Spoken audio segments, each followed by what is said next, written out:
মাননীয় স্পিকার, আমি বুঝতে পারছি না সময়গুলো কিভাবে বন্টন করা হয়। সরকার দলের হলো 8 মিনিট, বিরোধী দলের হলো 6 মিনিট, এভাবে তো কথা বলতে পারবো না। মাননীয় স্পিকার, পাশাপাশি আমি এই সংসদের সর্বকনিষ্ঠ এমপি, বাংলাদেশের ইতিহাসের সর্বকনিষ্ঠ এমপি। আমি এখানে দাঁড়িয়ে আপনারা যে জেনজির কথা বলেন, সেই জেনজির প্রতিনিধি হয়ে আমি সংসদে কথা বলতে আসছি। আপনি যদি বলেন যে জেনজিরা কি চাই, আমি বলছি জেনজিরা 72-এর সংবিধান আর চাই না।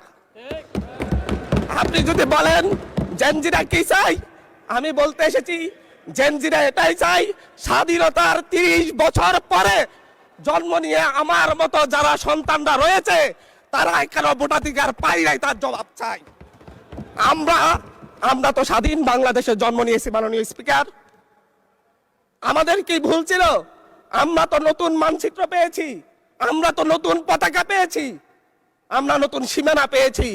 আমাদের পূর্বপুরুষরা 1971 সালে রক্ত দিয়ে আমাদের জন্য একটি নিরাপদ বাংলাদেশ গড়তে চেয়েছেন, কিন্তু আমরা কি সেই নিরাপদ বাংলাদেশ পেয়েছি?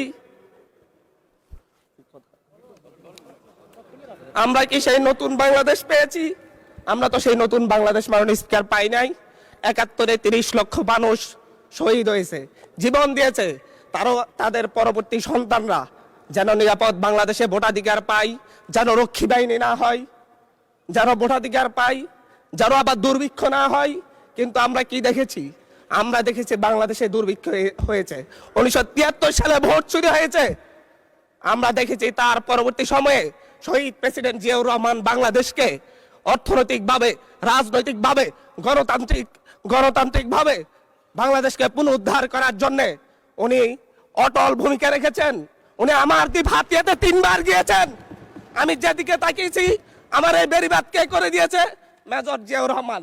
আমার এই খালকে খনন করে দিয়ে গেছে মেজর জিয়াউর রহমান। তারপরে এরশাদ এসেছে, বেগম জিয়া এসেছেন।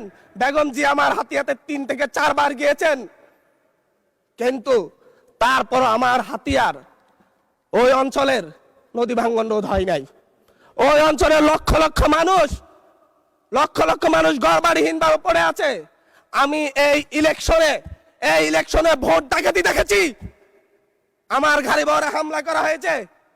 আমি কি এই ইলেকশনের জন্য নিজের রক্ত জড়িয়েছি? আমি আজকে স্বরাষ্ট্রমন্ত্রী আছেন, মাননীয় প্রধানমন্ত্রী আছেন, আমি এখানে প্রশ্ন করি, আমি কি রক্ত জড়িয়েছি? আমরা রক্ত জড়িয়েছি বলে আপনারা আজকে সংসদে প্রধানমন্ত্রী, স্বরাষ্ট্রমন্ত্রী হয়েছেন। রক্ত ঝরার পরে, রক্ত জড়িয়ে গুলিবিদ্ধ হয়ে 3 দিনের মাথায় গুলিবিদ্ধ হয়ে, দয়া করে থামুন। মাননীয় সংসদ সদস্য, আপনার বক্তব্য অব্যাহত রাখুন।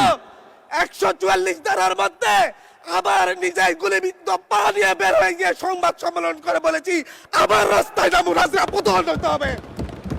আমরা বলেছি নতুন বাংলাদেশ দিব। আমরা নতুন বাংলাদেশ আবার প্রতারণার রাজনীতি দেখতে চাই না, প্রবঞ্চনার রাজনীতি দেখতে চাই না। যেই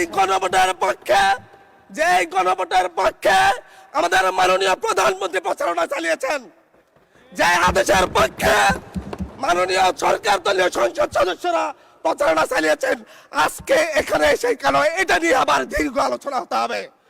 আমরা 90-এর গণঅভ্যুত্থানের কথা বলে যাই নাই। 3 জোটের রূপরেখা হয়েছে, বাংলাদেশ গণতান্ত্রিক ভাবে উত্তীর্ণ হবে কথা দেওয়া হয়েছিল, কিন্তু 94 সালের মাগুরার নির্বাচন কারা আয়োজন করেছিল?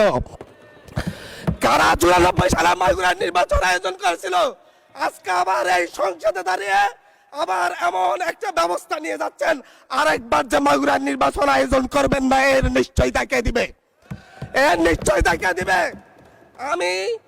আমি আমার সবচাইতে কম বয়সী প্রার্থী হিসাবে নিজের প্রার্থীটা জমা দিয়ে এলাকায় গিয়েছি প্রচারণা করতে। 3 বার হামলা শিকার হতে হয়েছে। আমি সংসদ সদস্য হিসাবে এলাকায় গিয়েছি, সেই জায়গায় আমার উপর হামলা করেছে, সরাসরি ভিডিওতে দেখা গিয়েছে। অস্ত্র নিয়ে, দেশীয় অস্ত্র নিয়ে আমাকে কোপাতে আসা হয়েছে। তারা কারা?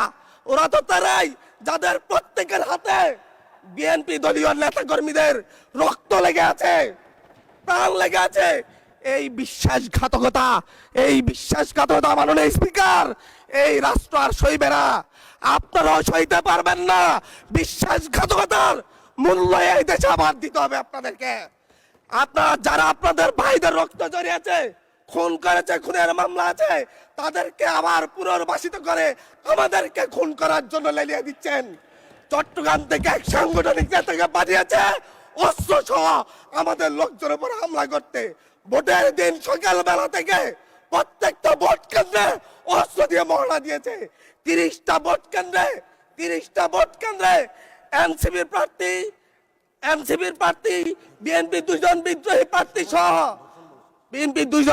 প্রার্থী সহ কারো এজেন্টকে ঢুকতে দেওয়া হয় নাই। এটার জন্য কি আমরা আমাদের রক্ত জড়িয়েছি? মাননীয় স্পিকার, ইলেকশনের একদিন পরে আমাকে আর 1 মিনিট বাড়িয়ে দিবেন মাননীয় স্পিকার, 1টা মিনিট। মাননীয় স্পিকার, ইলেকশনের পর দিন এক নারী অভিযোগ করেছেন, এক নিরীহ নারী, ওনাকে ধর্ষণ করা হয়েছে শুধুমাত্র শাপলাগুড়িতে ভোট দেওয়ার কারণে। মাননীয় স্পিকার, একজন ভুক্তভোগী নারী অভিযোগ করেছে ওনাকে ধর্ষণ করা হয়েছে শাপলাগুড়িতে ভোট দেওয়ার কারণে। সার্কেল এসপি 1 ঘন্টার মধ্যে বলেছে এই ধরনের কোনো ঘটনা ঘটে নাই। আজকে 42 দিন পার হয়েছে, এখনো ডিএনএ রিপোর্ট আসে নাই। মামলা নিতে 3 দিন দেরি হয়েছে। সিভিল সার্জন অফিস তদন্ত কমিটি করে দিয়েছে, তদন্ত কমিটির রিপোর্ট জমা দিয়েছে, ভুক্তভোগী নারী জানে না তার তদন্ত রিপোর্ট কি এসেছে। এই ভয়াবহ পরিবেশ তৈরি কারা করছে? আমার মনে হয় স্বরাষ্ট্রমন্ত্রী আইনের ব্যাখ্যা না দিয়ে, আইনমন্ত্রী আইনের ব্যাখ্যা দিবেন, স্বরাষ্ট্রমন্ত্রীর এসবে মনোযোগ দেওয়া দরকার। স্বরাষ্ট্রমন্ত্রীর মনোযোগ দেওয়া দরকার।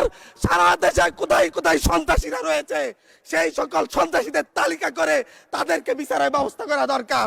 স্বরাষ্ট্রমন্ত্রীর উচিত ধন্যবাদ মাননীয় সদস্য। নেতা কর্মীরা হত্যার শিকার হয়েছে তাদের বিচারের ব্যবস্থা করা দরকার।